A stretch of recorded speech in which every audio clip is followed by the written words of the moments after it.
Good afternoon to one and all. I am dealing with the course of Power Plant Engineering. Today's topic is hydrological cycle and dams.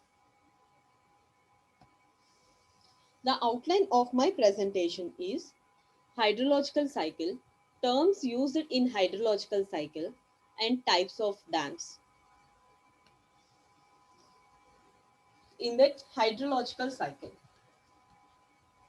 when the rainwater falls over the Earth's surface, it possesses the potential energy relative to sea or ocean towards which it flows. అంటే జనరల్గా మనకి rain water అనేది earth surface మీద పడుతున్నప్పుడు మనకి potential energy తోటి run అవుతుందండి. Reverse are Cs లోకి పొటెన్షియల్ ఎనర్జీ తోటి రన్ అవుతుంది. If at a certain point the water falls through an appreciable vertical height, this energy can be converted into shaft work. ఒక certain point దగ్గర consider చేసుకుంటే మనకు water falls అనేవి vertical height లో, ఆ vertical height నుంచి మనకి ఎనర్జీ అనేది, వర్టికల్ హైట్ లో ఎనర్జీ అనేది మనకి మెకానికల్ ఎనర్జీ కింద కన్వర్ట్ చేసుకోవడం కోసం షాఫ్ట్ ని యూజ్ చేసుకొని కన్వర్ట్ చేసుకుంటా ఉంది. Okay, as the water falls through a certain height, its potential energy is converted into kinetic energy, and this kinetic energy is converted into mechanical energy by allowing the water to flow through the turbine runner. జనరల్గా మనకి water అనేది certain height తోటి move అవుతుంది అనుకున్నాం కదండి. So certain height లో ఉన్నప్పుడు మనకి వాటర్ అనేది రివర్స్ నుంచి మనకి రెయిన్ ఫాల్ అనేది పొటెన్షియల్ ఎనర్జీ తోటి రన్ అవుతుందండి. So potential energy of water అనేది మనకి హైట్ తోటి మూవ్ అవుతుంది కాబట్టి కైనెటిక్ ఎనర్జీ కింద కన్వర్ట్ చేసుకుంటా ఉంది. సో ఈ కైనెటిక్ ఎనర్జీ అనేది మనకి మెకానికల్ ఎనర్జీ కింద కన్వర్ట్ అవుతుందండి టర్బైన్స్ తోటి రన్ అవుతున్నప్పుడు. Okay, this mechanical energy is utilised to run an electrical generator which is coupled to the shaft turbine. So ఈ మెకానికల్ ఎనర్జీ అనేది మనకి ఎలక్ట్రికల్ జనరేటర్ తోటి కపుల్ చేసుకుంటే, అంటే టర్బైన్స్ ని మనకి జనరేటర్ తోటి కపుల్ చేసుకుంటే మనకి షాఫ్ట్ అనేది టర్బైన్స్ లో రన్ అవుతున్నప్పుడు మనకి జనరేటర్ లో ఉన్న మ్యాగ్నెటిక్ ఫీల్డ్స్ అనేవి ప్రొడ్యూస్ అవుతుంది. సో మ్యాగ్నెటిక్ ఫీల్డ్స్ బేస్ చేసుకొని మనకి ఎలక్ట్రిసిటీ అనేది రన్ చేసుకుంటా ఉంది. Okay, so generation of electrical energy from the falling water is only A process in the heat cycles known as hydrological cycle or rain or evaporation cycle. ఓకేనండి, so జనరల్గా మనకి ఇక్కడ వస్తున్న వాటర్ అనేది మనకి ఎలక్ట్రికల్ ఎనర్జీ తోటి water తోటి some process తోటి మూవ్ అవుతున్నప్పుడు వాటర్ అనేది హీట్ అనేది కన్వర్ట్ అవుతుందండి. ఓకే, సో హీట్ అనేది కన్వర్ట్ చేస్తున్నప్పుడు హీట్ సైకిల్స్ అనేవి ఉంటాయి. సైకిల్స్ ఏమంటామంటే hydrological cycles or rain evaporation cycles అంటా ఉంటాయి. It is possible, it is the process by which moisture from the surface of the water bodies covering from the earth's surface is transferred to the land and back to the water bodies again. ఇక్కడ మనకి ఒక process జరుగుతుంది. అంటే process ఏంటంటే moisture content ఏమైనా water bodies లో ఏమైనా ఉంటే ఎర్త్ సర్ఫేస్ మీద అది ల్యాండ్ నుంచి మనకి అగైన్ వాటర్ బాడీస్ అనేవి వెనక్కి పాస్ అవుతుందండి. Okay, so the main input of the cycle is solar energy. దీనికి మెయిన్ ఇన్పుట్ ఏంటంటే సోలార్ ఎనర్జీ. అంటే సన్ ని యూజ్ చేసుకొని మనకి వాటర్ అనేది ఎవాపరేషన్ జరుగుతుందండి. So due to the evaporation of water takes place from the water bodies on cooling, these water vapours forms the clouds. So మనకి ఎప్పుడైతే వాటర్ అనేది మనకి హీట్ ఎక్కువ అవుతున్నప్పుడు మనకి వాటర్ అనేది వాటర్ బాడీస్ నుంచి ఎవాపరేట్ అవుతుందో ఆ ఎవాపరేషన్స్ అనేవి కూల్ చేసుకొని అగైన్ వాటర్ వేపర్స్ అనేవి క్లౌడ్స్ కింద ఫామ్ అవుతుందండి. ఓకేనండి, సో ఎలా కన్వర్ట్ అవుతుంది, అగైన్ క్లౌడ్స్ కింద కన్వర్ట్ అవుతుంది evaporation of water. So further cooling makes the clouds to fall down in the form of rain, snow, hail or sleet etc. known as precipitation. Again మనకి clouds అనేవి cool అయిపోయి మళ్ళీ rain fall కింద, snow కింద, hail కింద, స్లీట్ కింద form అవుతుందండి. So ఈ ప్రాసెస్ ని మనం ప్రెసిపిటేషన్ అంటామండి. సో జనరల్ గా వాటర్ బాడీస్ హీట్ అయ్యి ఎవాపరేట్ అయ్యి క్లౌడ్స్ కింద ఫామ్ అవుతుంది. క్లౌడ్స్ అనేది అగైన్ ప్రెసిపిటేట్ అవుతుందండి. ప్రెసిపిటేట్ అయ్యి ఎలా కన్వర్ట్ అవుతుంది, రెయిన్స్ కింద కన్వర్ట్ అవుతుంది. అంటే వాటర్ యొక్క లెవెల్, వాటర్ యొక్క వెయిట్ అనేది అక్కడ ఎక్కువ అవుతున్నప్పుడు హీట్ అనేది హీట్ నుంచి మనకి ఎవాపరేషన్ నుంచి ప్రెసిపిటేట్ అంటే కూల్ అవుతుంది కదండి. సో కూల్ అవుతున్నప్పుడు మనకి ఏమవుతుంది, దాని యొక్క వెయిట్ కన్నా ఎక్కువగా ఉంటుంది కాబట్టి డౌన్వర్డ్ డైరెక్షన్స్ లోకి మూవ్ అవుతుందండి. సో దానివల్ల మనకి రెయిన్ ఫాల్ అనేది అక్కర్ అవుతుందండి. Precipitation includes all water that falls from the atmosphere to the earth surface in any form. So precipitation అనేది వాటర్ ఫాల్స్ అనేవి అట్మాస్ఫియర్ నుంచి ఎర్త్ సర్ఫేస్ కి ఏ ఫామ్ లో అయినా వస్తుంది. అంటే స్నోలో రావచ్చు, in the form of rain లో రావచ్చు, హెయిల్స్ లో రావచ్చు. ఓకేనా? సో డిఫరెంట్ ఫార్మ్స్ లోకి వస్తుందండి. So major portion of precipitation about 2/3 which reaches the land surface is return to the atmosphere by evaporation from the water surface, soil and vegetation and through transpiration by the plants. So major portion of precipitation అనేది 2/3 అనేది మనకి land surface మీద return అవుతుందండి, evaporation process ని use చేసుకొని. ఎలాగా? Water surface కి, soils కి, వెజిటేషన్స్ అనేవి ప్లాంట్స్ ట్రాన్స్పిరేషన్స్ ద్వారా. Okay. So the remaining ప్రెసిపిటేషన్స్ returns ultimately to the sea or the ocean through surface or underground channels. కొంత ప్రెసిపిటేషన్ 2/3 ఉంటుంది కదండి. సో 2/3 లో రిమైనింగ్ ఉండే పోర్షన్స్ అనేది అల్టిమేట్ గా రివర్స్ ఆర్ ఓషన్ సీస్ కి అండర్ గ్రౌండ్ ఛానల్స్ ద్వారా ప్రాసెస్ అవుతుందండి.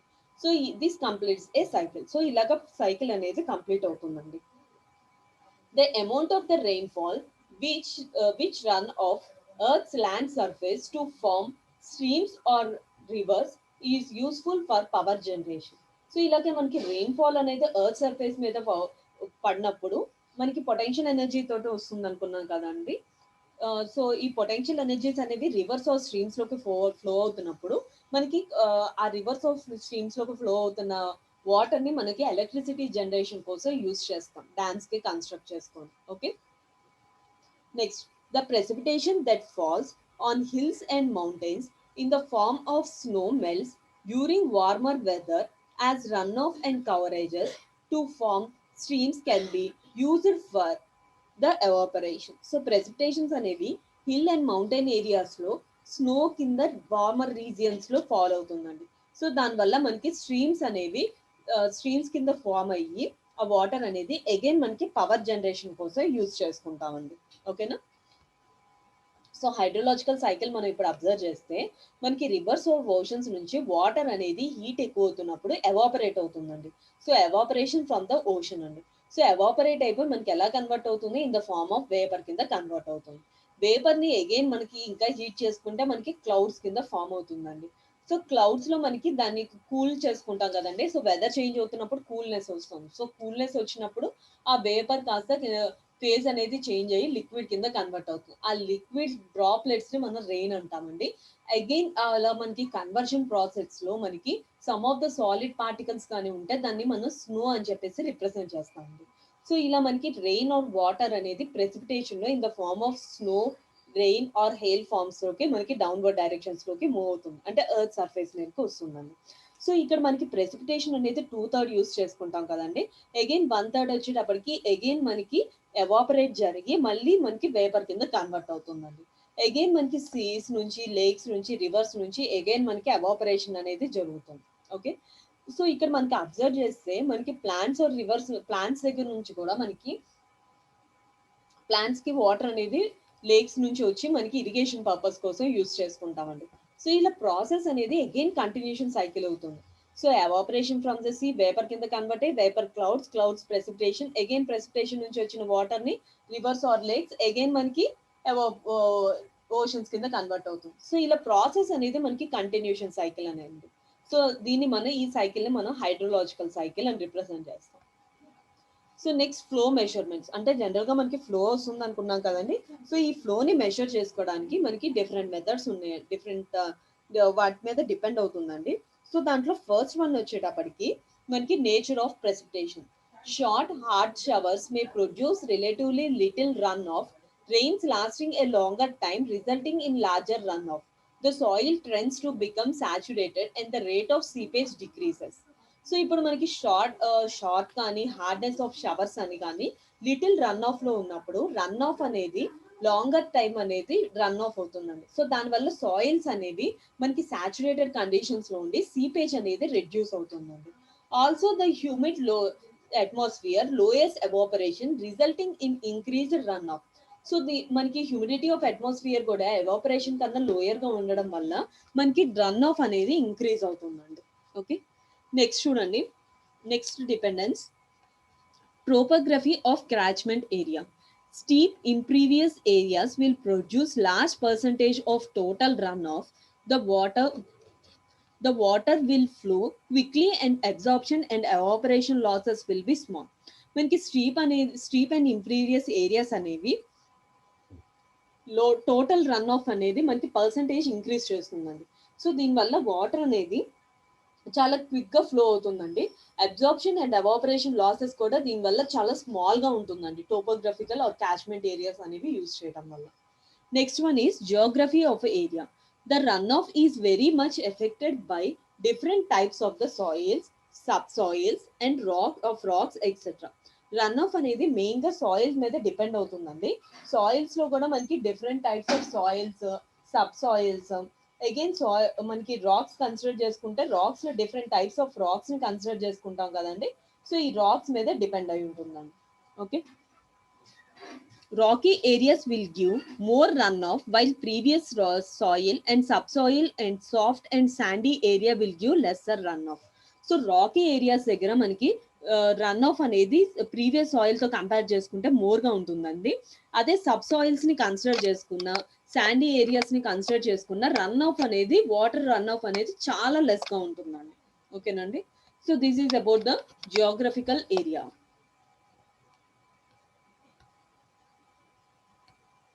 Next one is meteorology.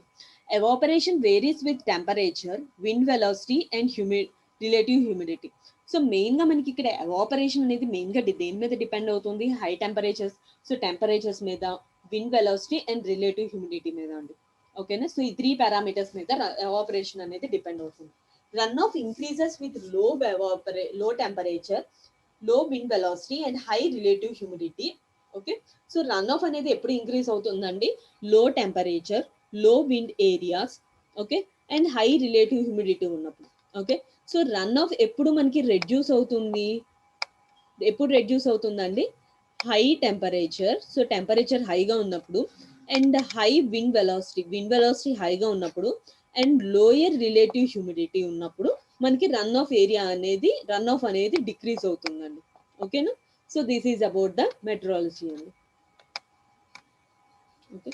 Next one is vegetations. So evaporation and seepage are increased by cultivations. Evaporations and seepage వల్ల మనకి cultivation అనేది increase అవుతుందండి. Cultivations opens and roughness the hard smooth area and promotes the seepage. So cultivation అనేది మనకి open roughness area, hardness అనేది smooth surface మీద seepage అనేది promote చేస్తుందండి. Thick vegetation like forest consumes a portion of rainfall and also acts as obstruction for the runoff. So thick vegetations అనేవి forest అనేవి consume చేసుకొని part of rainfall ని మనకి increase చేస్తుందండి. ఓకే, సో దానివల్ల మనకి అబ్స్ట్రక్షన్స్ ఆఫ్ రన్ ఆఫ్స్ అనేవి ఏమీ ఉండవండి. Okay, next size and shape of areas. Large areas will give more run off. So areas అనేవి లార్జ్ గా ఉంటే రన్ ఆఫ్ అనేది మోర్ గా ఉంటుందండి, అంటే రెయిన్ఫాల్ వాటర్ అనేది. ఏ wide area like A fan will give greater runoff, whereas a narrow area like a leaf will give lesser runoff. In an area whose length is more than the width, the flow along the width will give more runoff than the flow is along the length. Since the former cases, seepage and evaporation will be less. So మనకి మెయిన్గా size and shape మీద depend అవుతుంది అనుకుంటున్నాం కదండి. So ఇప్పుడు మనకి observe చేస్తే మనకి గ్రేటర్ రన్ ఆఫ్ అనేది మనకి లార్జ్ ఏరియాస్ కన్సిడర్ చేసుకున్నాం అనుకోండి, ఇక్కడ మనకి లార్జర్ రన్ ఆఫ్ ఉంటుంది. అదే మనకి లార్జ్ ఏరియాస్ అనేవి చాలా నారోగా ఉన్నాయి అనుకోండి, సో నారోగా ఉంటే మనకి లెస్ రన్ ఆఫ్ అనేది చాలా లెస్ గా ఉంటుందండి. ఓకేనా. సో ఇది ఫస్ట్ పాయింట్ అండి. అలానే ఏరియాస్ లో లెంత్ అనేది మోర్ గా ఉంది. ఓకే, లెంత్ అండ్ విడ్త్ అనేది, సో లెంత్ విడ్త్ అనేది మోర్ గా ఉంటే మనకి రన్ ఆఫ్ అనేది చాలా మోర్ గా ఉంటుందండి. అదే మనకి లెంత్ అనేది లెస్ గా ఉందనుకోండి, so rain flow run off అనేది చాలా తక్కువగా ఉంటుంది. సో ఇక్కడ రన్ ఆఫ్ అనేది ఇంక్రీజ్ అవుతుందండి. ఓకేనా. సో ఇలా యూజ్ చేయడం వల్ల మనకి ఎక్కువగా మనకి ఫార్మర్స్ కేసెస్ లో అండ్ సీపేజ్ ఎవాపరేషన్స్ ప్రాసెస్ అనేది ఇక్కడ చాలా తక్కువగా ఉంటుంది. అదే ఈ ఏరియాస్ కన్సిడర్ చేసుకుంటే మోర్ ఎవాపరేషన్ అనేది అక్కర్ అవుతుందండి. Okay, so these are the various factors which depends upon the flow measurement అండి. Next, measurement of run off or flow. So మనకి ఫ్లో మెజర్మెంట్ ని మనం ఎలా మెజర్ చేసుకుంటాము అంటే the run off or stream can be measured with 3 methods. So run off అనేది మనకి 3 methods ని బేస్ చేసుకొని మనకి మెజర్ చేసుకుంటామండి. First one from rainfall records. So rainfall records ని బేస్ చేసుకొని ఫస్ట్ వన్ అండి. సెకండ్ వన్ వచ్చేటప్పటికి empirical formulas. So empirical formulas ని బేస్ చేసుకొని సెకండ్ పారామీటర్. థర్డ్ వన్ వచ్చేటప్పటికి యాక్చువల్ మెజర్మెంట్ అండి. దాంట్లో ఫస్ట్ వన్ ఏంటంటే from run of records. So run of records ని బేస్ చేసుకొని ఎలా వేరీ అవుతుంది అనేది మనం ఇక్కడ మెజర్ చేస్తామండి. సో చూడండి మనకి రన్ ఆఫ్ రికార్డ్స్ అనేవి the runoff can be estimated from the rainfall record by multiplying the rainfall with runoff coefficient for the drainage areas. So ఇక్కడ రన్ ఆఫ్ ని మనం ఎలా ఎస్టిమేట్ చేస్తామంటే రెయిన్ఫాల్ రికార్డ్స్ ని మనకి run of coefficient of drainage తోటి multiply చేసుకుంటే మనకి రన్ ఆఫ్ రికార్డ్స్ అనేవి వస్తాయండి. So the run of coefficient takes place in to an account the various losses and will depend upon the nature of the catchment area. So మనకి ఇక్కడ drainage water లో మనకి drainage దాంతో depend అవుతుంది అనుకున్నాం కదండి. సో రన్ ఆఫ్ కోఫిషియంట్ అనేది మనకి వేరియస్ లాసెస్ అనేవి ఉంటాయండి. ఆ లాసెస్ దేని మీద డిపెండ్ అవుతుంది? క్యాచ్మెంట్ ఏరియా నేచర్ మీద డిపెండ్ అవుతుందండి.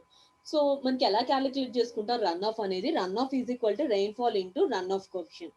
This is not accurate method for measuring run of since the estimation of run of coefficient cannot be accurate.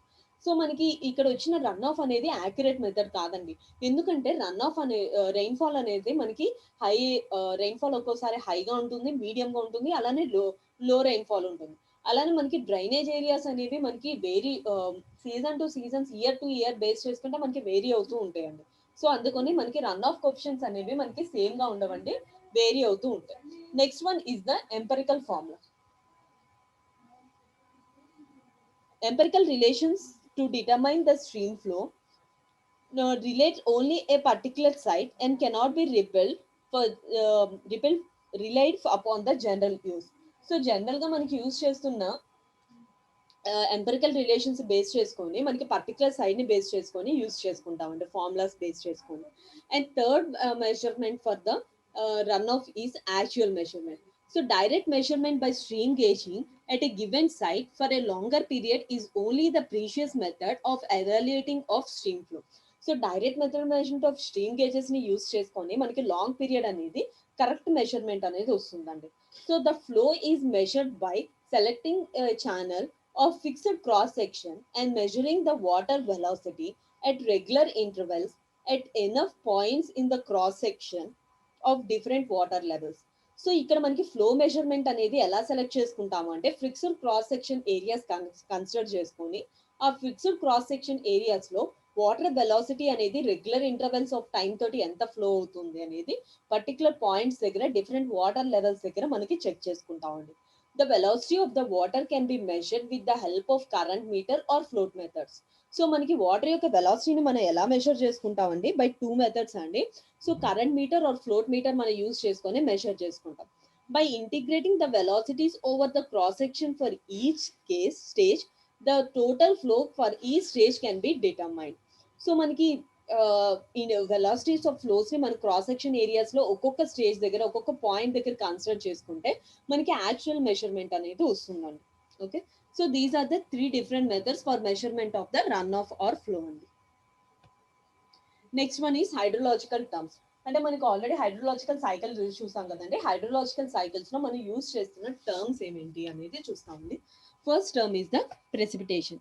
It is the same as condensation. So precipitation అనేది condensation అంటే cool చేసుకుంటాం కదండి. So ఇక్కడ precipitation లో మనకి ఏం convert చేస్తాము? Natural water vapour into water. So natural water vapour ని మనం వాటర్ కింద కన్వర్ట్ చేసుకుంటామండి. So basically precipitation was about 2 types. Precipitation అనేది 2 టైప్స్ అండి. Liquid precipitation in the form of rainfall and solid precipitation in the form of snow అండి. So rainfall and స్నోని base చేసుకొని అంటే లిక్విడ్ అయితే రెయిన్ఫాల్, సాలిడ్ అయితే snow వస్తుందండి. Okay, and second hydrological term is runoff andi. It is the portion of precipitation which reaches the stream against. So ఇక్కడ మనకి precipitation ని బేస్ చేసుకొని మనకి స్ట్రీమ్స్ అనేవి రీచ్ అవుతూ ఉంటాయండి. Okay, runoff occurs only the rate of precipitation exceeds the rate of water infilter into the soil. So run off అనేది మనం ఎలా మెజర్ చేస్తామంటే రేట్ ఆఫ్ ప్రెసిపిటేషన్ అనేది వాటర్ అనేది సాయిల్ లోపల ఫిల్టర్ అవ్వకపోతే మనకి అప్ డైరెక్షన్స్ లో వస్తుంది. సో దీని మీద డిపెండ్ అవుతుందండి. Next third term is evaporation. It takes place from the surface of oceans, rivers or lakes. So evaporation అనేది మెయిన్ గా దేని మీద డిపెండ్ అవుతుందండి? Surface of oceans, rivers or lakes మీద డిపెండ్ అయి ఉంటుందండి. The stored water is used for The stored water is used for irrigation, water supply, energy production, etc. So ఇక్కడ మనం స్టోర్ చేసిన వాటర్ ని ఎవాపరేషన్ మనం దేనికోసం యూస్ చేస్తామంటే రివర్స్ ఆర్ ఓషన్స్ నుంచి మన ఇరిగేషన్స్ కోసం, వాటర్ సప్లై కోసం, ఎనర్జీ ప్రొడక్షన్ కోసం, ఎలక్ట్రిసిటీ జనరేషన్ కోసం యూస్ చేస్తామండి. It is a cyclic movement of water from the sea to the atmosphere of evaporation and then back to the earth surface by precipitation. So ఇక్కడ evaporation process అండి, precipitation అనేది cyclic process అండి. మనకి earth surface atmosphere నుంచి మనకి oceans or rivers ని base చేసుకొని atmosphere లోకి ఎవాపరేట్ అవుతుంది. అగైన్ ఎర్త్ సర్ఫేస్ కి ప్రెసిపిటేట్ అయ్యి రెయిన్ఫాల్ కింద మనకి డౌన్ కి వస్తుందండి. సో హైడ్రలాజికల్ ఈక్వేషన్ ఇచ్చేటప్పటికి precipitation is equal to run off plus evaporation. ఎంత వాటర్ ఫ్లో అవుతుంది ప్లస్ ఎవాపరేషన్ బేస్ చేసుకొని మనకి ప్రెసిపిటేషన్ అనేది అక్కర్ అవుతుందండి. Next, so these are the terms అండి. Next one is types of dams. Okay, so dams ఏంటి, dams లో different classifications ఏంటనేది మనం ఇక్కడ స్టడీ చేస్తామండి. Primary purpose of dams is to provide for the safe retention and storage of water. So main గా మనం dams దేనికోసం use చేస్తామంటే అండి, సేఫ్ రిటెన్షన్ కోసం, అంటే వాటర్ అనేది సేఫ్ గా ఉంచుకోవడం కోసం, స్టోరేజ్ ఆఫ్ వాటర్ కోసం యూజ్ చేస్తామండి. Structurally A dam must be stable against over turning and sliding either are with in the foundations. So general గా డ్యామ్స్ స్ట్రక్చర్స్ అనేవి మనకి స్లైడింగ్ తో కానీ ఫౌండేషన్స్ ని బేస్ చేసుకునే మనకి వేరీ అవుతూ ఉంటుందండి. Okay, so the rock or soil on which it's withstands must be complete to withstand the superimposed loads without crushing or undue yielding. So మనకి ఇక్కడ rocks or soils ని మనం withstands చేసుకునేటప్పుడు super loads అనేవి ఎక్కువగా ఉన్నా కూడా మనకి క్రష్ అవ్వకుండా మనకి చూస్తామండి. స్ట్రెస్సెస్ ఎక్కువ ఉన్నా కూడా అన్డ్యూ ఈల్డింగ్ అనేది అక్కరయ్యేటట్టు డ్యామ్స్ కన్స్ట్రక్ట్ చేసుకుంటామండి. ఓకే, సో డ్యామ్స్ అనేది ఒక థిక్ వాల్డ్ సర్ఫేస్ తోటి ఉండి మనకు ఒక ప్లేస్ లో లార్జ్ క్వాంటిటీ ఆఫ్ వాటర్ ని స్టోర్ చేసుకుంటామండి. ఓకే, సో డ్యామ్ ని ఎలా డిఫైన్ చేస్తామంటే అండి, అబ్స్ట్రక్షన్స్ కానీ ఏమైనా బ్యారియర్స్ కానీ స్ట్రీమ్ ఆఫ్ వాటర్ ని స్టోర్ చేసుకుంటే దాన్ని మనం డ్యామ్స్ అని చెప్పేసి రిప్రజెంట్ చేస్తామండి. సో డ్యామ్ ని మనం థిక్ వాల్ తోటి మనకి సూటబుల్ ప్లేస్ లో క్వాంటిటీ ఆఫ్ వాటర్ ని సర్టెన్ హైట్ లో స్టోర్ చేసుకోవడం కోసం యూజ్ చేస్తామండి. Okay, so the reservoir basin is created must be watertight and seepage through the foundation of the dams must be minimal. So మనకి reservoir లో basin లో create చేసుకునేటప్పుడు water అనేది టైట్ గా, అంటే వాటర్ ఆ ఏరియా నుంచి మూవ్ అవ్వకుండా వాటర్ టైట్ తోటి చేస్తామండి. And seepage of foundations of dams అనేవి మినిమం గా ఉండేటట్టు క్రియేట్ చేసుకుంటామండి.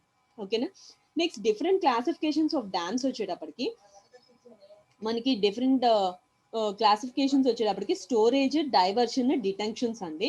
సో మనకి బేస్డ్ ఆన్ ద ఫంక్షన్స్ ని బేస్ చేసుకోనండి. అదే based on the hydraulic designs ని బేస్ చేసుకుంటే overflow, non overflow, rigid and non rigid dams అండి. అదే అకార్డింగ్ టు మెటీరియల్స్ ని బేస్ చేసుకుంటే మనకి డ్యామ్స్ అనేవి టూ టైప్స్ అండి, masonry dams and embankment dams అంటామండి. ఓకేనా, సో మాన్సరీ డ్యామ్స్ లో మనకి ఏముంటుందంటే different classification, solid gravity dams, brittleness dams, arch dams అండి. అదే మనకి ఎంబాక్మెంట్ డ్యామ్స్ కి వచ్చేటప్పటికి earth fill dams or rock fill dams అండి. ఓకేనా, దాంట్లో ఫస్ట్ వన్ చూడండి, solid gravity dams. A gravity dam is one which depends entirely on its mass of the stability. The basic gravity profile is a triangle in shape, but for the practical purpose, it is modified on the top. So మనకి gravity dams అనేది main గా దేని మీద depend అవుతుందంటే అండి, దాని యొక్క mass of stability మీద డిపెండ్ అవుతుందండి. సో గ్రావిటీ ప్రొఫైల్ అనేది మనకి జనరల్ గా ట్రయాంగిల్ షేప్స్ లో ఉంటుందండి. సో ట్రయాంగిల్ షేప్స్ లో మనకి ఇలా కన్స్ట్రక్ట్ చేసుకుంటాము. సో కానీ మనకి ట్రయాంగిల్ షేప్ లో ఉంటే వాటర్ యొక్క స్ట్రీప్స్ అనేవి ఈజీగా రన్ ఆఫ్ ఆకర్ అవ్వదు కాబట్టి మనకి పొజిషన్స్ లో టాప్ లో చేంజ్ చేసుకుంటామండి. సో సమ్ క్రస్ట్ అనేది క్రియేట్ చేసుకొని అగైన్ ట్రయాంగిల్ షేప్ లో తీసుకుంటామండి. So this is the rock fill dams construction, solid gravity dams constructions అండి. So some gravity dams are slightly curved in place. So కొన్ని dams అనేవి triangle తో పాటు curved shapes అనేవి తీసుకుంటామండి, within the curvature being the river streams. It may mostly due to aesthetic and other reasons rather than having an arch action for providing greater stability. So ఈ dams అనేవి మనం construct చేసుకునేటప్పుడు other reasons లో కూడా consider చేసుకొని stability అనేది increase అయ్యేటట్టు చూస్తామండి. So this is the up stream హలకేస్. ఇక్కడ వాటర్ రిజర్వాయర్ బేస్ చేసుకొని వాటర్ యొక్క లెవెల్ అనేది స్టోర్ చేసుకుంటాము.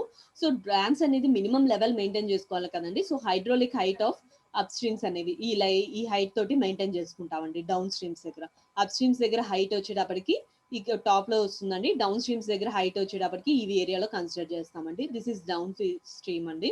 సో దిస్ ఇస్ క్రస్ట్ అండి. సో ఇక్కడ మనం తీసుకుంటే మనం స్టీప్ ఆర్ హీల్ అనేది కన్సిడర్ చేసుకుంటామండి. Okay, next one is the brittleness dams. So a Butternut dams or hollow dams is the dam with a solid watertight upstream that is supported at intervals on the downstream side by a series of Butternut or supports. So buttress dams or hollow dams అనేది solid materials తీసుకుంటామండి. So ఇక్కడ water tight up stream consider చేసుకొని regular intervals of down streams తోటి series down streams దగ్గర support చేసుకోవడం కోసం series of buttress or supports తీసుకుంటామండి. అంటే అప్ స్ట్రీమ్ ని సపోర్ట్ చేసుకోవడం కోసం మనకి ఇక్కడ డౌన్ స్ట్రీమ్స్ లో మనం ఏం చేస్తామంటే సిరీస్ ఆఫ్ సపోర్ట్స్ అనేవి డిఫరెంట్ సపోర్ట్స్ అనేవి తీసుకుంటామండి. సో దీనివల్ల మనకి స్ట్రెంగ్త్ అనేది ఇంక్రీజ్ అవుతుందండి. Okay, next the dams may be curved or straight. So dams అనేవి ఈ స్ట్రైట్ ఆర్ కర్వ్డ్ ఫార్మ్స్ లో ఉంటుందండి. Most dam is into the ground. Okay, maximum dams అనేవి మనకి గ్రౌండ్ లోనే ఉంటుందండి. Water pushes against the dam but the brittleness are inflexible and prevents the dams from falling. So water అనేది dams కి against గా move అవుతున్నప్పుడు brittleness అనేది ఇన్ఫ్లెక్సిబుల్ గా ఉండి డ్యామ్స్ అనేవి ఫాల్ అవ్వకుండా సపోర్ట్ చేస్తుందండి. Buttress or hollow gravity dams are originally build to retain water for irrigation or mining in areas of scarce or expensive resources but cheap labour. So buttress or hollow gravity dams వచ్చేటప్పటికి general గా water ని irrigation purpose కోసం use చేస్తామండి. అలానే mining areas లో use చేస్తామండి. So ఈ buttress dams అనేవి మనకి ఎక్స్పెన్సివ్ సోర్సెస్ అండి. లార్జ్ అమౌంట్ ఆఫ్ సోర్సెస్ లో మనకి అవైలబిలిటీ ఉంటుంది అండ్ లేబర్ కాస్ట్ కూడా చాలా చీప్ గా ఉంటుందండి. Buttress dams is a good choice in wide valleys whereas rock fill dams is rare. మన జనరల్ గా బ్రిటినెస్ డ్యామ్స్ అనేది మనకి చాలా చాలా ఎక్కువగా యూజ్ చేసేది బ్రిటినెస్ డ్యామ్స్ అని. రాక్ సాలిడ్ డ్యామ్స్ అనేవి చాలా రేర్ గా ఎక్కువగా యూజ్ చేస్తాం. Okay, next third type is arch dives. It resist the pressure of water partially due to weight and partial due to arch actions. So ఇక్కడ మనకి resist pressure అనేది water partial గా మనకి వెయిట్ తోటి and arch actions మీద depend అవుతుందండి. And arch dam is a solid dam made of concrete that is curved up stream in plan. So మనకి arch dams అనేవి సాలిడ్ డ్యామ్స్ తీసుకొని ఆ సాలిడ్ డ్యామ్స్ యొక్క మెటీరియల్స్ ఏం తీసుకుంటామండి, కాంక్రీట్ మెటీరియల్స్ తీసుకుంటామండి. సో కాంక్రీట్ మెటీరియల్స్ కన్సిడర్ చేసుకొని stream అనేది అప్ స్ట్రీమ్స్ లో మనకి ప్రిపేర్ చేసుకుంటాం. అంటే ఇలా అప్ స్ట్రీమ్స్ లో మనకి కాంక్రీట్ మెటీరియల్ అనేది తీసుకుంటామండి. ఓకే, సో ఇక్కడ మనకి ఆర్చ్ ఫార్మ్స్ లో కన్సిడర్ చేసుకుంటామండి. సో ఆర్చ్ డ్యామ్స్ అనేవి మనం డిజైన్ చేసుకున్నప్పుడు ఫోర్స్ అగెనిస్ట్ వాటర్ కన్సిడర్ చేసుకుంటాం కాబట్టి ఇక్కడ హైడ్రోస్టాటిక్ ఫోర్స్ అనేది వాటర్ కి అగెనిస్ట్ గా వస్తుందండి. సో వాటర్ ఈ డైరెక్షన్స్ లో మూవ్ అవుతుందండి. ఓకే, సో దీనివల్ల మనకి it compresses and strengthening the structures as it pushes the foundation or abutments. And arch dam is more suitable for narrow gorges or canyons with steep walls or stable rocks to support the structure and stresses. So arch dams అనేవి మెయిన్గా మనకి narrow Gorges and కనయన్స్ తోటి steep waters తోటి అంటే steep water flow structures దగ్గర ఎక్కువగా మనం use చేస్తామండి. Since they are thinner than the other types of the dams they are require less construction material. So మనకి ఆర్చ్ డ్యామ్స్ అనేవి అదర్ మెటీరియల్స్ తోటి అదర్ డ్యామ్స్ తోటి కంపేర్ చేసుకుంటే థిన్నర్ గా ఉంటుందండి. సో దీనివల్ల మనకి మెటీరియల్ ఆఫ్ కన్స్ట్రక్షన్స్ అనేవి లెస్ గా యూజ్ చేస్తాం and it is more economical. Practical గా మనం ఎక్కువ రిమోట్ ఏరియాస్ దగ్గర యూజ్ చేస్తామండి. ఓకే, నెక్స్ట్ వన్ వచ్చేటప్పటికి ఎంబకెట్ మ్యాట్ డ్యామ్స్ లో వచ్చేటప్పటికి అగైన్ 2 టైప్స్ ఆఫ్ డ్యామ్స్ అనుకున్నాం కదా, earth fill dams. So earth fill dams consider చేసుకుంటే వాల్ తీసుకుంటామండి. వాల్ కి సపోర్ట్ కింద ఎర్త్ తోటి మెటీరియల్ కంప్లీట్ గా ఫిల్ చేస్తామండి. సో ఎర్త్ వరల్డ్ లేయర్ తీసుకుంటే ఇక్కడ స్టోన్ పిచ్చింగ్ అనేది తీసుకుంటామండి. ఓకే, సో అడ్వాంటేజెస్ వచ్చేటప్పటికి cheaper than the masonry dams. So masonry dams తోటి కంపేర్ చేసుకుంటే ఎర్త్ ఫిల్ డ్యామ్స్ అనేవి చాలా చీపర్ గా ఉంటుందండి. Can be built at any locations. ఏ లొకేషన్స్ లో అయినా మనం బిల్డ్ చేసుకోవచ్చు అండి. Suitable for relatively previous foundations. So previous foundations ఏమైనా వేసినా కూడా మనకి ఎర్త్ ఫిల్ డ్యామ్స్ ని మనం కన్స్ట్రక్ట్ చేసుకుంటా ఉంది. సో ఇది ఒక advantages. Get stronger with age. మనకి దాని యొక్క డాన్స్ యొక్క ఏజ్ అనేది ఇంక్రీజ్ అవుతూ ఉంటే మనకి డాన్స్ అనేవి అంత స్ట్రాంగర్ గా ఉంటుందండి. Can B erected quickly. Okay.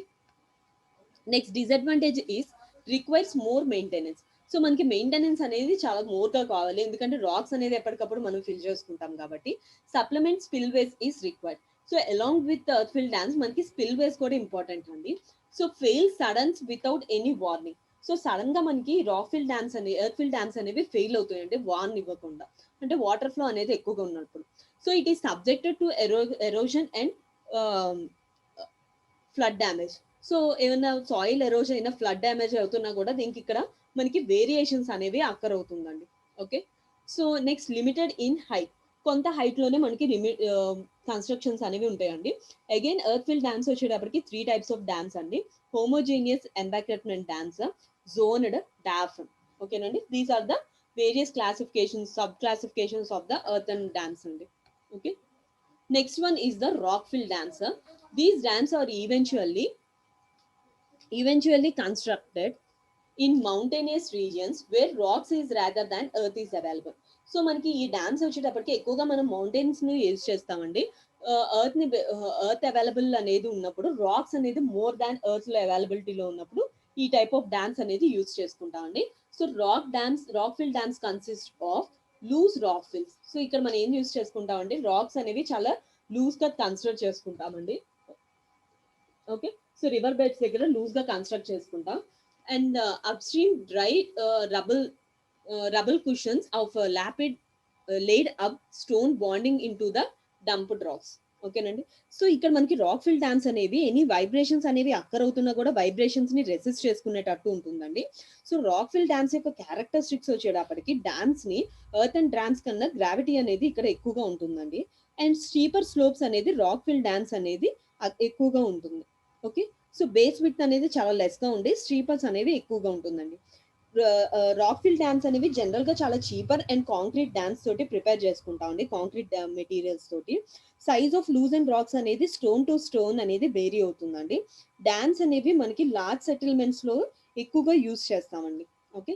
Upstream impervious membranes by dry rubble cushions. So ఇక్కడ మనకి కుషన్స్ అనేది అప్స్ట్రీమ్స్ దగ్గర మనకి ఇలా డ్యామ్స్ అనేవి కన్స్ట్రక్ట్ చేసుకునేటప్పుడు రబుల్స్ అనేవి యూజ్ చేస్తామండి. సపోజ్ ఇలా డ్యామ్ అనేది మనం కన్స్ట్రక్ట్ చేసుకున్నాం అనుకోండి. సో ఇక్కడ డ్యామ్స్ లో మనకి ఏం చేస్తాము, డిఫరెంట్ రబుల్స్ కుషన్స్, అంటే ఇక్కడ మనకి రాక్స్ తోటి ఒక కుషన్స్ అంటే ఒక లేయర్స్ కింద ఫామ్ చేసుకుంటామండి. సో ఇలా కంటిన్యూషన్ గా లేయర్స్ టు లేయర్స్ అనేవి రాక్స్ అనేవి కన్సిడర్ చేసుకుంటాం. సో దీనివల్ల మనకి స్ట్రెంగ్త్ అనేది ఎక్కువగా ఉంటుందండి. Okay. So these are the various types of the dams అండి.